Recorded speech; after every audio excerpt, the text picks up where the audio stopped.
Hej, det er Essie fra Hobbyfly. Vi har Black Horse Edge 540 version 3 Air Racer her, og det er en på cirka 1,6 meter vingefang. Den model bliver lavet i 5 størrelser. Det er den næst mindste, den her. Der findes en model mindre. Så findes der en i 30 kubik størrelse, 50 kubik og 80 kubik størrelse.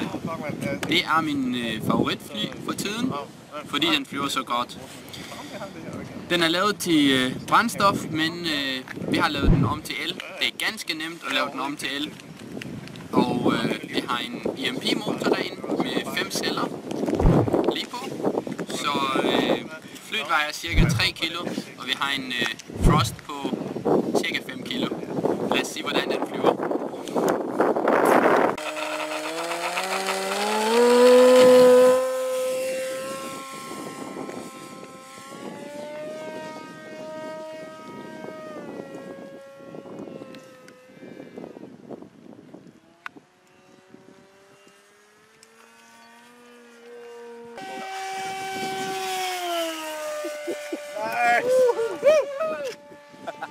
Sgu da.